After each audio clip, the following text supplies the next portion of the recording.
what's up guys? Welcome to another episode of the Playbook Podcast PH. So, this is our first episode of the year. So, I'm AJ Madrigal with CJ Cancino. So, yeah, welcome. Happy New Year! Happy New Year! Tagal namin nawala. Ang daming nangyari during the holiday season, holiday break. Si CJ, alam naman natin, yung Meralco nakarating ng semifinals ba? Tama? Semifinals. Semifinals, right? Semis. Pero unfortunately, Hindi tumagos. Okay lang. So, I mean, yeah, sa Europe din ako and then, so wala talagang time, no chance para makapag-shoot. Iba yung time zone, busy rin si CJ. So, yeah, we're happy na we're back. And hopefully, I mean, maging consistent yung episode. Madami tayong ma-invite na, alam mo yung mga other players for the upcoming episode, di ba, CJ? Anong ginawa mo na lang during the, mamaya natin pag-usapan yung game. Anong ginawa mo muna during the holiday season? Actually, basketball lang eh. Kasi nung holiday, parang may game kami after Christmas. Before and after Christmas. Okay. Tapos, syempre pumasok kami nung semis. May game na rin kami after nung New Year. So, puro basketball lang talaga yung nagawa ko netong holidays. Eh. So, ano ba yun? Parang ganyan na yung norm sa mga PBA player. Eh, no? Parang, kasi minsan talaga pag holiday season, may game talaga kayo. No? Especially may Christmas Day games kayo. No? Oo, nung rookie year ko last year, 2024, nagkaroon kami ng Christmas game against Magnolia ata, kung hindi ako nagkakamali. So, Christmas game? Oo, parang Christmas game. Tama ba? Christmas game? Oo. Basta meron kami Christmas game, di ko maalala kung sino yung kalaban namin. Parang ano no? Actually, di ko ma-imagine kung ano may feel ko pag maglalaro ng Christmas game. Eh. Parang sa NBA ko lang kasi nakikita. Oo, di ba? Pero, Yung mga ganun. Oo. Pati parang pagdating sa PBA, pag Christmas game, parang Manila Classico lagi yung naglalaro. Oo, Ginebra, Magnolia, mga ganun. Pero Magnolia, yun yung madalas na na doon tayo sanay. So, I mean, yeah, pag-usapan natin yung game. For sure, ang dami mong naging experience, dami mong naging learnings, especially yung semifinals, no? Which I think na-injured si Newsome, no? So, explain mo anong naging mindset mo simula nung na-injury siya kasi for sure kukulain kayo ng shooter or scorer, di ba? So, pero grabe pinakita mo nag-step up ka. 30 points, 40 points ba? 36 lang, Brad. 36 lang. 36 lang. Bigat ng 40, Brad. Tayo na. Mabigat pala yung 40. Pero, anong game ba na-injure si Newsome? Anong game ba? Kung sa pagkakaalala ko, parang game 3? Game 3 ata siya ni injury. Game O 3? game 4. Parang mga ganun, game 3, game 4 eh. Medyo nakalimutan ko na yung Pero, game 4 ata nung nanalo kami. Basta nanalo kami nun nung na-injury siya. So, nung nawala siya, right after nawala siya, biglang panalo kayo the next game right after? Hindi, before ata nung na-injury siya, parang panalo na kami. Di ko na talaga maalala. Medyo... Hindi ko maalala yun kasi maganda yung nilaro mo. Maalala mo na lang dun yung karira. Hindi, tingin ko naalala ko lang dahil yung pressure sa akin eh. Nakalimutan ko na yung mga pass na nangyari. Iba yung pressure. Pero grabe, yung last game, I think, anong game ba yun? Yung last game? Game 6? Game 5. Game 5, grabe yun. Crazy game. Akala ko talaga. Panalo na eh. At least nanonood ako nun eh. Nasa UK ako pero nanonood ako eh. Napapanood ko yung game eh. Parang last 3 minutes ata, parang lamang pa yung TNT and then bigla kayo nagka-run. Oo. Nakita ko nga yun eh. Nag-message Akala ko ka eh. tuloy-tuloy na eh. Oo. Ha? Nakita ko yung message mo after. Sabi ko, nga. Oo, di ba?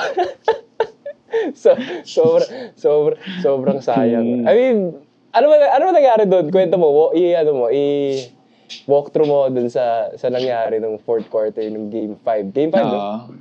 Actually, ako kasi, kapag mga ganong moments, yung parang mga lamang yung kalaban, medyo meron akong, kumbaga, yung parang nung bata ka, na kapag mag-isa ka, lagi mong ini-imagine na meron kang mga game winner, meron kang mga moments na, yung mga ganong moments na nahabol mo yung lamang. Yun agad yung mga pumapasok sa isip ko ng mga time na yun, parang, ito na yung feeling ko na moment ko na parang pag nakashoot ako ng isa, alam ko magsusunod-sunod yun. Parang ganun yung feeling ko eh. Ganun din yung na-feel ko nung nasa UP eh. Nung parang nag-time out eh. Parang okay, pag pinasok ako, alam ko na trabaho ako. Titira lang ako, pupuntos ako. Parang ganun din yung moment nung time na yun eh. So nung nakashoot na ako, parang, syempre nakashoot ka na, nakita mo na pumasok sa ring yung bola eh. Parang nandun ka na bigla sa flow state na tinatawag natin. Yeah. So parang di ka na napapagod. Nandun na yung parang, ito na yung mga pinagtrabahoan ko nung off-season. Andito na lahat yung mga pinaghirapan ko nung mga time na nape-pressure ako. Yung time na pinapagalitan ako sa mga ganito, ganyan. So, andun na yung moment na yun. Kumbaga, ano ba tawag dito? Nagsama-sama na lahat dun sa moment na yun. Pwede natin sabihin swerte, pero for me, parang yung swerte kasi na tinatawag, kailangan prepare ka din doon eh. Parang luck meets the opportunity. Tama ba? Opportunity meets luck. Baliktad ba? Hindi. Preparation. When preparation meets yan yung pala tama. So, preparation meets so, opportunity. kailangan mo talaga mag-prepare. Hindi naman darating yung ano na yun eh, yung moment na yun eh. Diba? So, darating yung moment na yun, pero kailangan prepared ka. Diba? Yun yung palagi kong sinasabi sa sarili ko. So, dumating yung moment na yun. Yun yung pinaka-moment na hinihintay ko eh. Pero, yun nga, ang ganda nung mga nagawa ko. May mga lapses pa din. And then, in the end, lumabas pa rin yung, alam mo, yung parang masabi natin, inexperience, yung mga hindi pa, wala ka pa sa level na maturity na kaya mong ipanalo yung game. Although, syempre nakita natin sa mga comments, dapat pinasa mo, dapat ganyan, dapat ganito. Pero kung nandun ka na sa moment na yun, kung ano yung unang instinct na sasabihin ng katawan mo, yun na yung gagawin mo. Hindi mo na pwedeng, napakadaling sabihin na dapat ganito ginawa mo, dapat ganyan ginawa mo. Pero pag ikaw nandun sa moment na yun, wala ka na magagawa eh. Kumbaga, it's me versus Jordan heading. Kung ano yung risk niya, kung ano yung risk ko, parang gamble na yun eh. So, imagine mo kung, sige, kinrossover ko, umistil siya, pero hindi niya nakuha yung bola. Di dire-diretso ako ng ganun. So, ganun din yun sa mga past possession na nangyari. Imagine mo, tinira ko yung 4 points, matake ako. Kung hindi ko tinaking risk na yun, hindi naman kami parang, hindi kami makakarating sa point na yun eh. So, kumbaga, marami akong natutunan sa time na yon. Although nandun na yung fatigue, nandun na yung dribbling skills na dapat araw-araw kong ginagawa. Nandun na din yung pagbabasa ko sa court, pagiging kalmado. So, although hindi maganda yung nangyari, sobrang dami ko natutunan.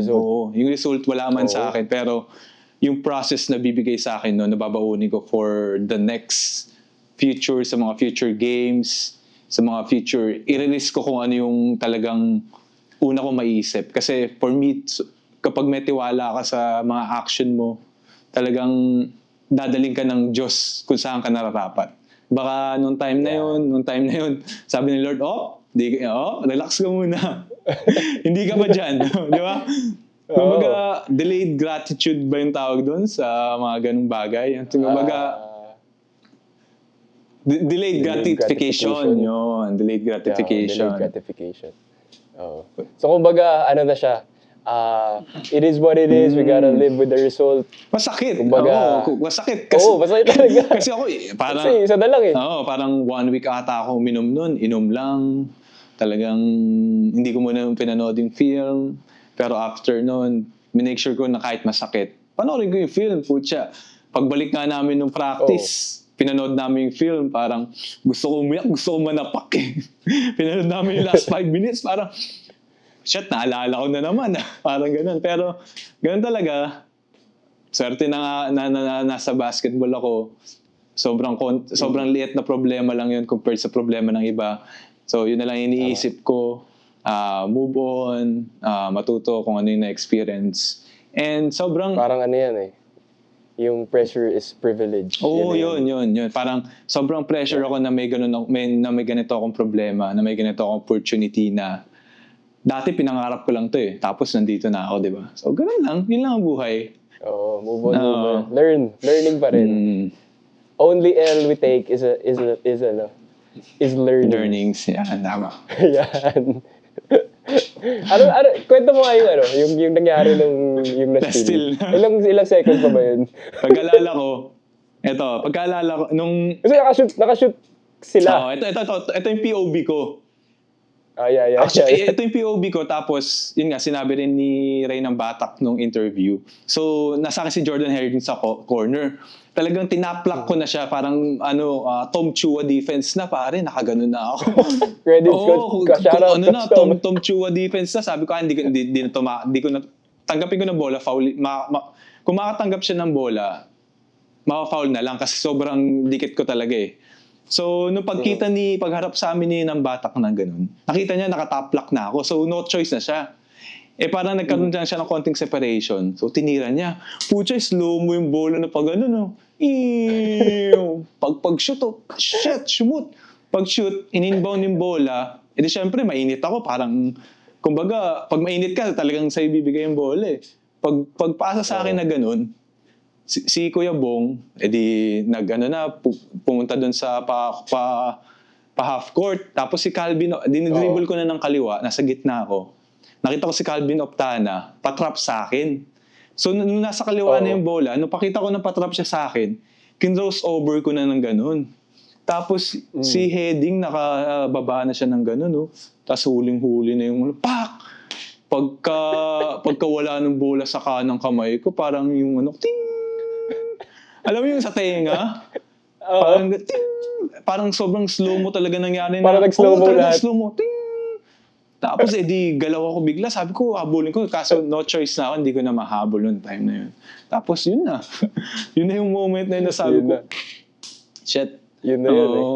Yun na. Parang, mali. Pero I think high praises ka sa mga coaches mo no? Kasi definitely you stepped up talaga during those times, lalo na Newsome scorer talaga yan kaya magbuhat talaga ng team yan so parang during that time nung simula na injury sila, for sure clueless sila kung sino bubunutin nila, kung saan manggagaling yung scoring nyo no? Well, you stepped up. Yung in terms of KNU, parang kompleto kasi siya, may depensa, assist, parang kaya niya organizing team, then points.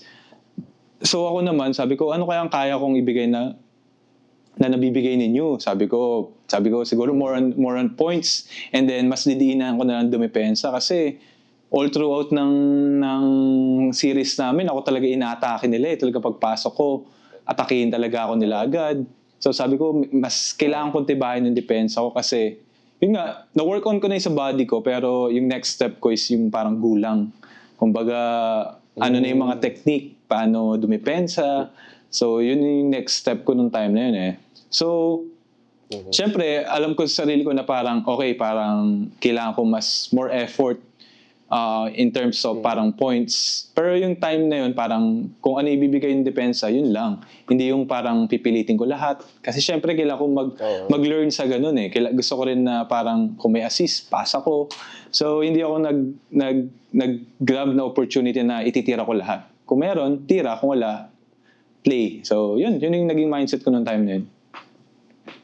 Pero if I'm not mistaken, yung during nung fourth quarter yun, parang down 10 ata kayo. Down 10. Down 10 no? Down 10. Tapos biglang humabol, comeback, tapos biglang nagka-swing ulit ng TNT ulit. Yun nga, yung steal ni Hedges. Parang lumamang kami ng 5 points yun. Yung 5 points ba? Tama, exactly, 5 points. So lumamang kami ng 5 points and then biglang nagkaroon sila ng 6 point in parang 10 seconds lang ata yun Makascore sila ng 6 points. So medyo mabigat yung nangyari na yun. Well, ganun talaga. Yun na lang. It is what it is. Ika nga. Sabi sa bahay ni Carl Tamayo, it is what it is. So, ngayon, off-season namin, Off-season. Off-season. Pero technically, hindi namin off-season kasi meron kami EASL pa na lalaro yung this February. May EASL kayo? This February 11, kalaban namin in Japan. Okay. So, ano na ba yung standing? Ano yung scenario niyo sa EASL? Yung EASL, Sa kailangan namin manalo sa February 11 para makapasok kami ng quarters or semis. Hindi ko pa alam kung quarters or semis kasi pwede kami tumalon na ata ng semis agad. So, okay. So yung sila Brownlee na nagte-training pa rin talaga sila sa inyo? Yung ibang import wala pa kasi di ko alam kung bakit. Si Sina Behedi lang yung nasa amin ngayon. Si Behedi, nakikita ko nga sa bench niyo. Kahit nung game yun. Nandun. Grabe. So tuloy-tuloy siya mag-practice. Dito siya sa Pilipinas. Nasa off-season dito siya. Solid, no? Dedicated talaga siya. Alam mo, professional. Professional, guys. Oo. Ibang klase. Kahit, for sure, nagsa-scouting team yun pagka, No! di ba? At least talaga siya. Malalaman mong team player. Kasi nakita ko nung game yung kalaban yung Macau. Nanood siya grabe yun no? Grabe. Pati kaya niya rin talagang bumuhat ng team. Pati, bata pa yun no? 2001 ata yun. Mythical 5 sa FIBA Asia yun. Ha? Mythical 5 sa FIBA Asia. FIBA Asia? Diba? Magaling talaga. Bahedi. So, ano yung next conference ng PBA? Unlimited height So, baka Governor's Cup ata yun. Okay. So tatlong conference sa PBA, di ba? Philippine Cup, So, all Filipino. Ano yung dalawa? Governor's Cup and Commissioner. Ano pinagkaiba nun? So, yung Commissioner, di ko alam kung tama ako. Yung Commissioner ata, yun yung 6'6" na import lang. Height limit? Yung Governor's Cup. Sa import? Yung Governor's Cup, yun ata yung unlimited height. Okay. So, kahit si Tacong Fall pwede maglaro doon? Kahit si Shaquille. Grabe yun. Masyadong mahirap yun. DeMarcus Cousins, Dwight Howard yung mga rumors ngayon na no? So, ewan ko, magiging exciting yung PBA for sure, pag sila yung dinalang import dito. Tapos... Kaso, ewan ko, hindi natin sure. Sana. Mangyayari ba yung Brownlee to Meralco? Hindi ata, malabo ata yun, Brad. Malabo. Pero sa PBA, di malabo ata yun. Malabo sa PBA. So parang ano yun? Parang, hindi ko masasabing Luka to Dallas kasi yun. So talaga. Pang EASL. EASL, lalaro siya. Next game. Pero yung EASL, para sa kaalaman ng viewers natin, para siyang NBA Cup, di ba? Parang in-season tournament. Pero iba-ibang bansa, lahat ng mga nasa East Asia. Yun yung pinagkaiba. Okay. Para sa football, parang yung FA Cup. UEFA pala, yung pinapanood sa football. Okay. Yung, parang may chance yung ibang leagues sa ibang bansa na makakalaban ng mga top tier teams from other yung mga champion team, ganun. Tama. Ganun. Solid. At least maganda experience yan, di ba? So, bro. Pero kayo na lang ata yung yung Filipino PBA team. Kasi tinanggihan ata ng ibang PBA team Focus ata sila sa PBA. Actually, may hirap kasi talaga. Imagine mo dalawa yung pinaglalaroan mo tapos all Filipino pa kami. So, dalawa din minsan yung practice. Kasi hindi mo naman pwedeng pag-isahin lang yung practice, di ba? So, minsan parang all Filipino, minsan may kasamang import. So, mahirap din mag-adjust. Oo nga, parang ang hirap i-imagine na biglang may laro kayo all Filipino yung conference sa PBA, tapos biglang lalaro kayo na may import sa... Parang ang gulo ng rotations talaga. Pero masaya. Oo nga. Iba yung experience. So, tapos may limits. Limit. Kailangan may dalawang Filipino lang na naglalaro sa loob. Dalawang local, gano'n. Okay. Para sa Kalaman kalaman ng mga tao. EASL. Kasi alam ko, nanonood lang ako kasi may laro. Hindi ko na alam yung mga rules or Anyway, at least, at least explain natin. At least, for sure, di lang ako may alam nun. Di lang ako yung walang alam dun sa ganong setup, di ba? Ayan, at least, di ba? At least malinaw. So, malipat naman tayo sa college ball. Puro tayo PBA. Para naman lahat pinag-uusapan natin. So, di ba? January. So, last week ng January, nung time natin, parang ito yung time, nung time natin, nung nasa UP pa tayo, nasa college pa tayo, ito yung time na parang kakabalik pa lang natin yung ensayo eh. Anong galing tayong bakasyon, practice, no? Di ba? Kasi December, UAAP. And then after nun, syempre holidays, and then bakasyon ng mahaba. Kain ka niyan sa probinsya mo eh. Syempre mapasok ka muna, di ba? Oh, tama, Pasok ka hindi mawala muna, yun. and then balik ensayo agad. No? Parang ito yung mga exciting, ito yung excited ka eh.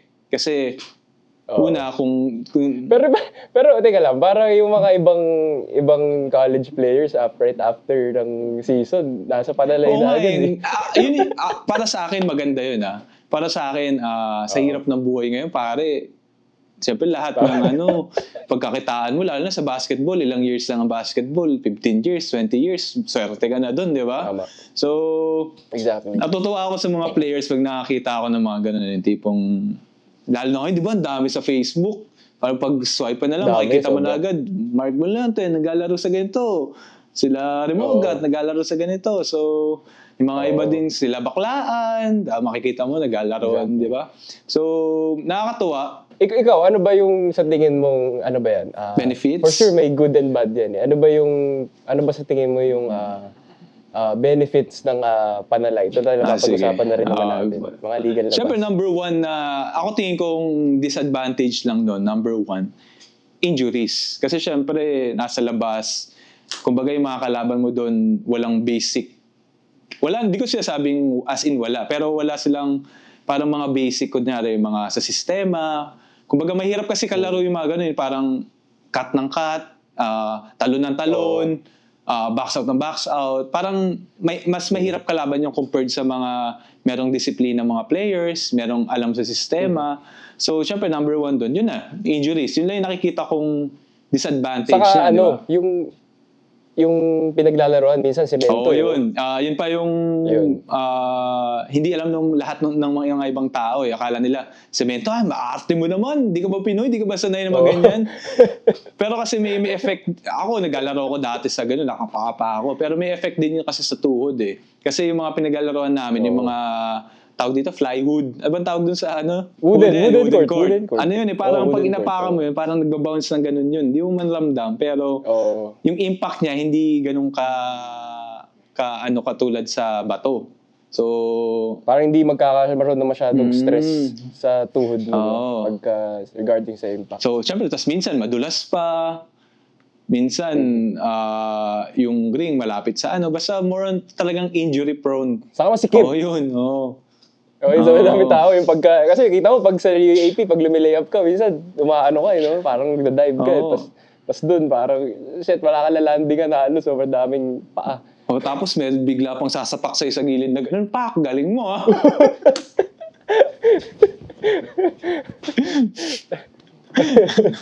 Pero, I mean, for me, siguro disadvantage lang is, siguro player-wise, siguro, yung disadvantage ng playing sa Panalay, siguro, it can develop bad habits within the player. Kasi, pag-asa Panalay tayo, di ba, parang, ang dami nating gusto gawin eh. Yung confidence mo nandun Diba? Exactly. Yun yung pros. Number one yung pro yan yung pros ng Panalay, which is doon mo i-build yung confidence mo. Pero yun nga, disadvantage is, yung bad habits, parang pag-asa Panalay ka, meron kang free will eh. Pwede kang mag-ISO, pwede kang mag-dribble, pwede kang mag-step back. When in fact, pagdating mo sa sistemadong basketball, parang hindi pwede yun eh. 4 na dribbles nga lang, papagalitan ka na eh. Pasa mo na, dahil mong gagawin, di ba? Yun lang naman yung mga nakikita kong mga disadvantages. Pero I mean, yung mga naglalaro naman dyan sa Panalay, they're professionals na. Parang they can adjust na in any form of basketball, mapasistemado man yan o Panalay. Parang na yan eh. Ilang taon na nilang ginagawa yan eh, di ba? Lalo na yung mga ex-PBA, yung mga MPBL players, yung mga, lalo na sa mga college for sure, alam naman na nila yan na may pinag-iingatan din sila and alam naman nila kung paano rin sila mag-adjust. Pero yun nga, yung benefits, nandun naman yung sinasabi natin yung benefits, yung kumpiyansa, yung kumpiyansang Confidence, nabibigay, di ba? Actually, yun yung importante for me, parang malaking bagay sobra. yung Confidence. kumpiyansa no? Parang kahit mag-shooting ka ng ilang araw na 500 shots ka, pero pagdating mo sa game, wala kang kumpiyansa na tumira. Parang wala rin Parang nonsense din Diba? Minsan nga, may mga coaches na sinasabi, wala, kumpiyansa lang yan, tumira ka lang, itira mo lang, diba? Kahit alam mong, kahit tumira ka ng 1,000 nades kada game, kung wala kang kumpiyansa, wala talaga. Parang, kumbaga, ito yung layman's term sa mga normal na tao. Kumbaga, ito yung feeling mo pag wala kang pera. Parang wala kang confidence. Pag wala kang pera, wala kang confidence, di ba? Parang may ulo. Ganon din yan. Ganon din sa basketball. Kumbaga, yung word na confidence kasi, pagka sinabi mo lang, akala mo sobrang liit lang Hindi, wala. Confidence lang yan. Confidence na problema niyan kaya niyang ayusin yan. Hindi nila alam na sobrang laki ng part ng building ng confidence sa pagiging successful ng isang tao. Hindi man sa basketball, sa ibang ano din. Kaya kapag may confidence, kaya kapag may confidence ka, parang may advantage ka na sa mga tao Kumbaga, syempre, mahirap i-build, pero doable. Kasi ako, wala akong confidence dati Ang ginawa ko lang, siguro, isa sa mga ways para maging confident ka, trabaho lang kung ano yung napili mong gagawin. Ako sa basketball, so shooting ka lang palagi, note ka ng mga video, so yun yung mga mag-build sa'yo ng confidence And yun yung mga small things na magbe-build ng confidence mo. Brick by brick yun. Kumbaga kaya nga sinasabihan nila ako parang, paano mo nagagawa yung kapal na mukha mo Parang yung skills coach ko, si Coach Pat, parang tinatanungan niya ako, bakit bakal yung mukha mo? Paano mo nagagawa yan? So, wala parang ang dami ko ng pinagdaanan, ang dami ko ng tinrabaho, so magiging bakal talaga. And tingin ko pa next na mag-benefit ng bukod sa confidence, syempre yung money, di ba? Sa Panalay, sa Panalay, syempre, hindi ka na maglalaro pag walang pera di ba?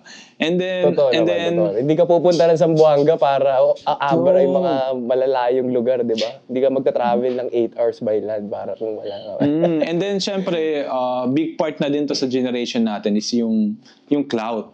Ang pangit lang ng word na clout, pero isa na rin yun sa, sa parang kailangan mo para umabot ka sa mga level na gusto mong maabot. Kasi ngayon parang kailangan pag player ka hindi ka na lang kailangan magaling, kailangan marketable ka na din So may mga player din na ganun, na magaling tas marketable. So ganun talaga. Talagang pangit lang isipin kasi syempre gusto mo lang basketball player ka, yung ibang tao gusto lang basketball player ka para maging focus ka. Pero kung kaya mo namang gawin pareho nang hindi ka nag-focus, why not, di ba?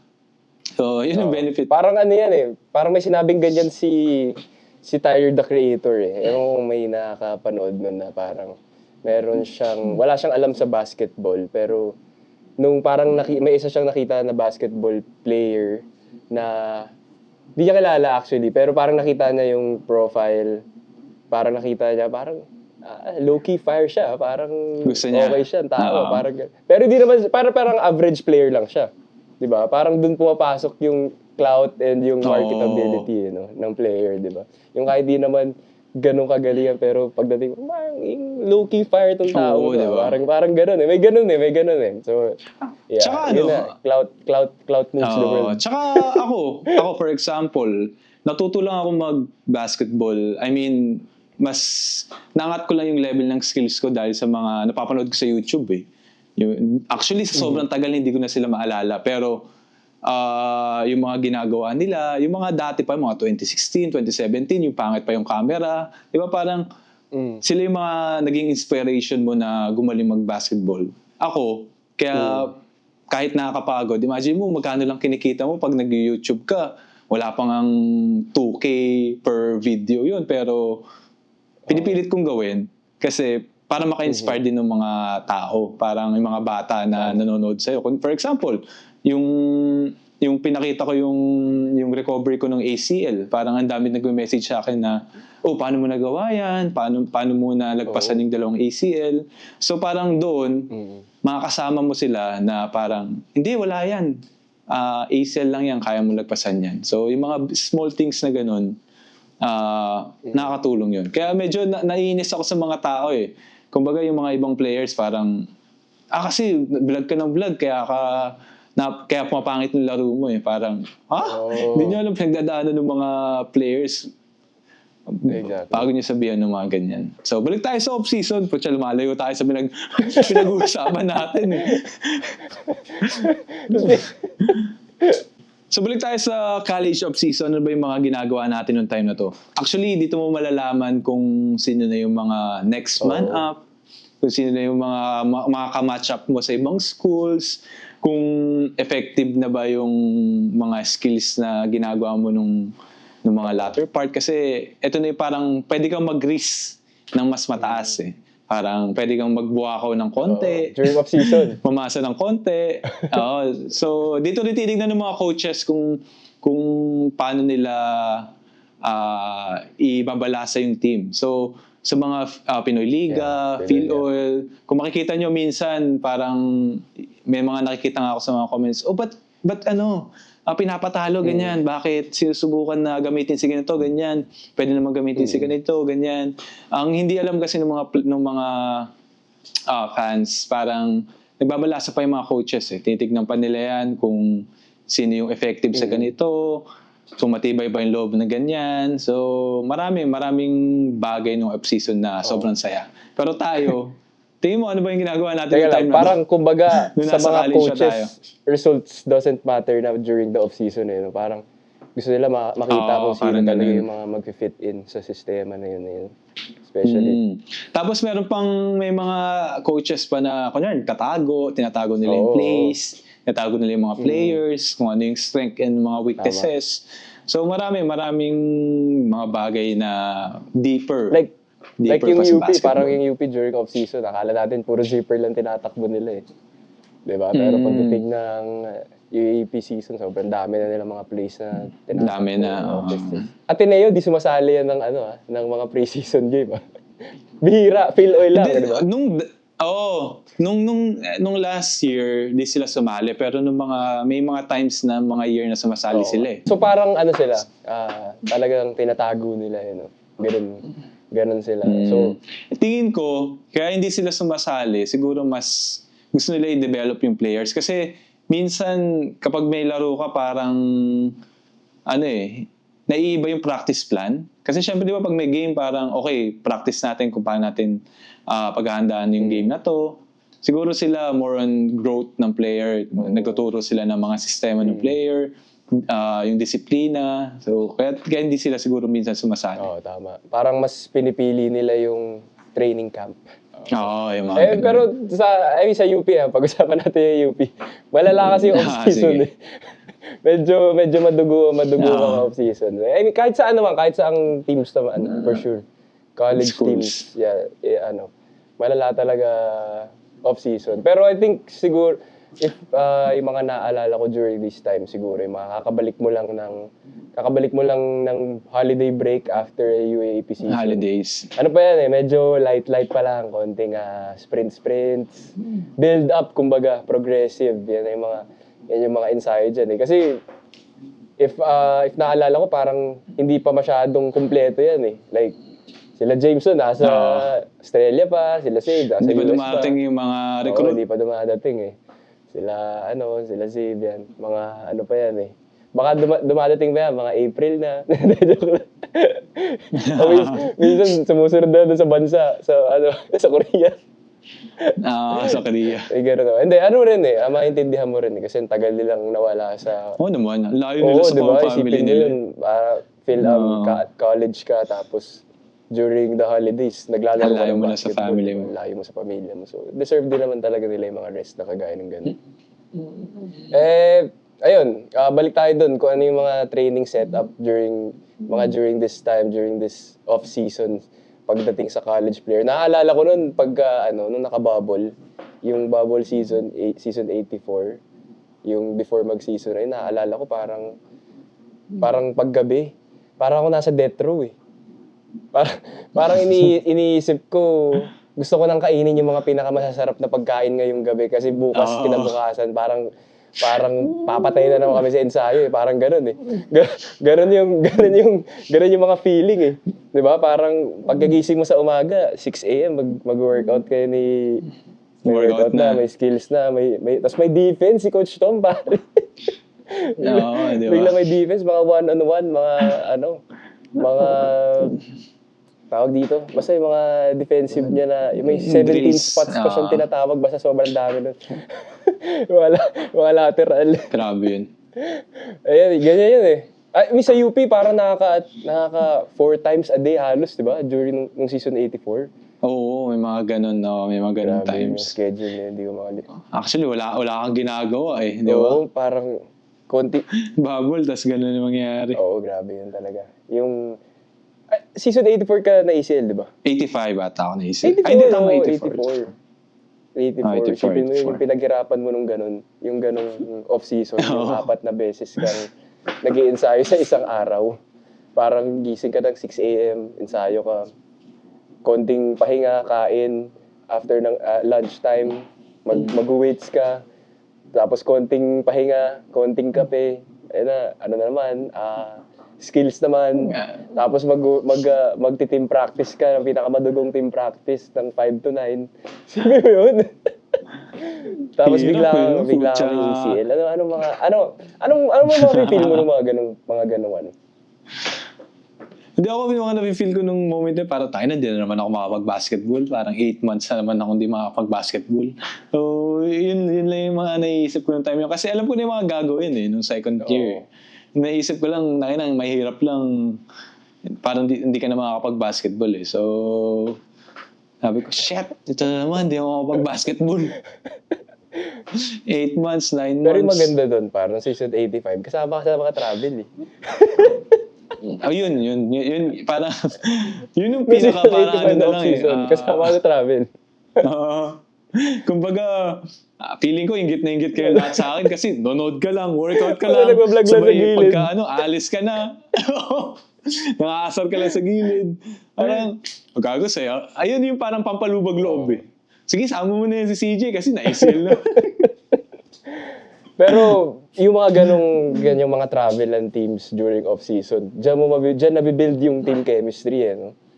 Yan Chemistry, talaga yun, oo. Dyan talaga yun, parang Doon mo talaga makikilala yung teammate mo eh sa mga ganyan. Kaya sobrang big factor yan. Kaya yung mga big schools na umalis talaga ng ibang bansa, kita mo sila yung mga parang competitive talaga. Sila yung parang matibay yung mga camaraderie. Parang sila yung nagiging standard, Oo, kumbaga. Kasi bukod sa maganda yung mga training camp, syempre iba pa rin yung chemistry na kasama. Kasi kayo lang yung mga Pinoy na nandun eh. Kayo lang yung mga lagi nag-uusap. Sila yung kasama mo sa araw-araw. O iba-iba yung Saka effect. parang isipin mo yun, college player ka, or minsan yung iba, rookies, tapos for sure yung iba, parang halos first time lang yung iba talaga halos makakalipad na ibang bansa. Lumipad. Tapos, Oo. syempre, sobrang excited ka yan eh. Sobrang excited ka sa mabubuo mong memories eh. Saka instant core memory yun eh, yung mga ganun eh, di ba? Yung kasama mo tropa mo, nasa Korea ka, nasa US ka, nasa Spain ka. Yun yung mga... Serbia, diba? tayo na. Biro mo yun, naisip mo ba yun nung bata ka na makakapunta ka ng ibang bansa dahil lang sa basketball? Dahil sa diba? basketball, di ba? Crazy. Oo. Diba? Ibang klase. Talaga. Ibang klase ang college ball ngayon. So, off-season. Pero ito, tingin mo, dahil wala na yung mga Maroon 5, sino kaya yung magiging next man up Next for man UP? up for UP. For sure, VJ Pre, pare. Lalaro na ba siya? Hindi pa. VJ 2 years Pre, pa. Oo, lalaro na. Ay, 2 years. Inabot ba siya? Oo, 2 Kung years. inabot siya, 2 years siguro. 2 years, no? Hindi pa. Hindi. 2 years yung mga walang... Playing year? Tama ba? 2 years yung mga walang playing year. 1 year ano lang. So, lalaro na siya? Or baliktad. Alam ko parang eh. So, di ko alam. Ang alam ko, hindi pa siya lalaro. Pero for sure impact yun pag naglaro. Hindi natin alam kung this coming season 89 or season 90. Pero for sure, solid impact yun. Kasi, Yun yung So- ano eh, parang yun yung new meta. Yun yung new meta ngayon sa basketball eh. Yung Oo, yung ano nila, no? Parang KQ, Cartamayo, yan, yung Cartamayo, mga ganong Xavier, yung mga... Aldous Circulas. Guys, abangan nyo si Aldous. Interview namin dyan. sa special episode. Next yan, kasama na. Special Oo, yan episode yung mga namin. ganong... Wait, pasok na natin to. So kung may mga gusto kayong mga ipag-guest sa amin, comment nyo lang sa baba. Para ma-pressure sila na umuo sila pag minessage ma-pressure namin. sila Diba? na, Itag nyo. may nagre-request sa'yo. May nagre-request sa'yo. Di ba? Dito pa naman, wala kami pakialam kung makancel kami. Tatanong namin lahat. Relax lang. Relax na na conversation ba? Kumbaga, player to player. Kumbaga, yung mga ganun. Kasi, usually, di ba yung mga nagpo-podcast, Oo. mga coach, mga outside ng basketball. So kami, gusto Relax namin, lang. No pressure. magkaroon ng podcast na kumbaga, kwentuhan lang, yung mga alaala lang ng mga time na magkakasama kami, ng mga magkakalabang kami. So, kaya gumawa din kami ng podcast. So, yun nga, speaking of mga go-to guy players like, yan, mga Aldous Circulas, mga Carl Tamayo, mga ganon. Grabe, sa level nila si Aldous. Sila yung mga sa level ni Aldous, Carl Tamayo, KQ, yung mga ganyan. Mga kay Manny Ladi, yung mga ganyang player, di ba? Janty Miller. Ano sa tingin mo yan? Ano predictions mo? Confirmed na, di ba? Siya Nalilipat nagsabi. siya Siya from NCAA. nagsabi. Di ba, na lilipat na daw Oo, siya. di ba? Na hindi na siya lalaro sa NCAA. Ayun. Sa UAAP Gusto siya niya gusto in mag-UAAP. particular. UAAP. Ako tingin ko, Nasa- prediction ko, tingin ko maglalasal siya. Pero kung saan siya Maglalasal. mas magiging effective, tingin ko sa Ateneo. sa UP. Ako tingin ko Ateneo. Ateneo siya sa tingin mo as a player na mag-fit in Oo, siya tingin sa ko system. Ateneo siya mag-fit in. Pero hindi din pala. Talaga? Oo, hindi din. Oo. Parang siya, more on, yung type ng player niya, panglasal nga din. Oo, Yung go-to panglasal. Kasi yung Ateneo, parang Oo. parang sistema talaga no? Sistema, team, Coach tab, team, talaga team, siya. sila. Pero ako tingin ko maglalasal siya. Kasi, yung Maglalasal. beda, diretso sa lasal Di ba? Ang Actually, daming yun nga ganun eh. Kasi yung path na Ivanelli, Jacob Cortez, most likely dun no? Pero, let's see. Pero gusto namin sa UP, di ba? Why not? Bakit natin sa UP? Bias kami. Pinapatanong ko na kay Coach, di mo ba nag-iin sa BTC dyan? Wala pa pa sa eh. BTC si Baka wala pa sa Pilipinas, pre. Exactly. Baka tama. Ikaw, tingin mo saan siya? Pero for sure, Ikaw, anong prediction mo? yun din. Feeling ko Lasal din talaga. Although kasi Ateneo, alam ko hindi talaga, kaya parang may nabasa akong interview ni Coach Tab na parang hindi talaga sila, never talaga sila magre-recruit. Mga star. Yung college to college, yung transfer, parang ayaw talaga nila. Gusto nila yung Homegrown. talagang sila yung magbe-build from high school. Any school, pero basta from high school.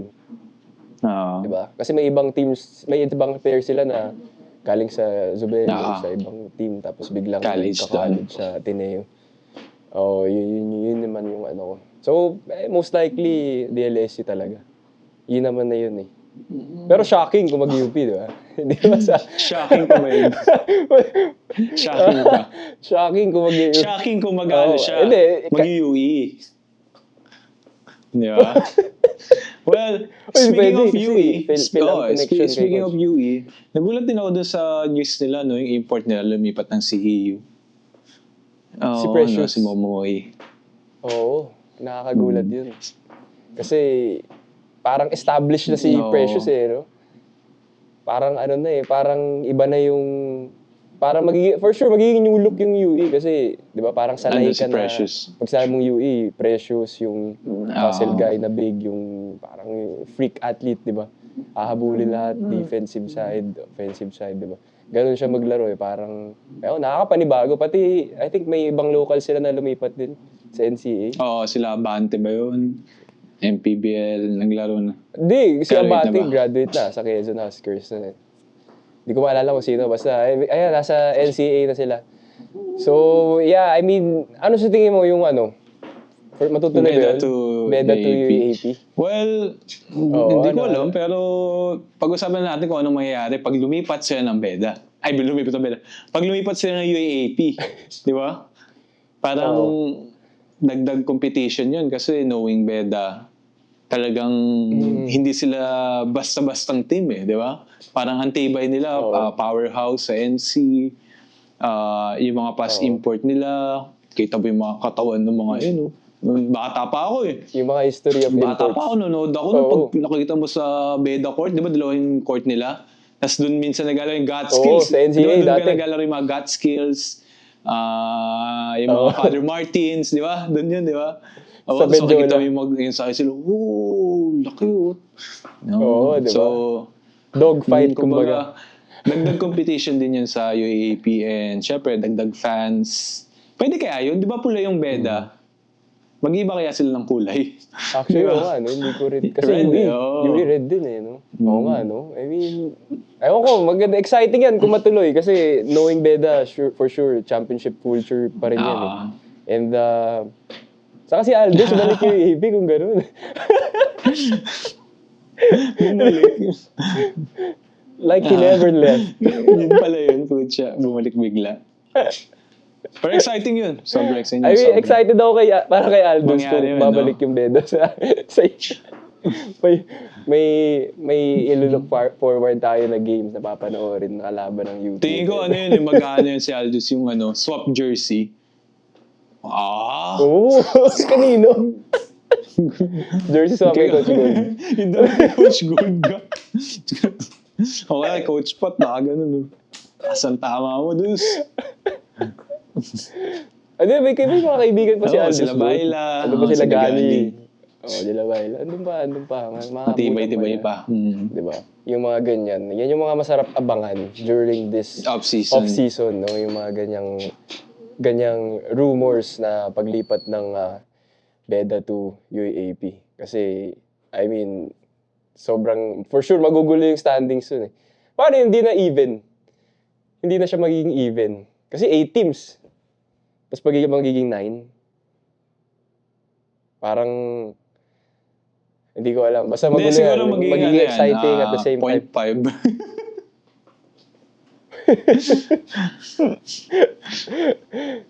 Yun lang naman. Yeah.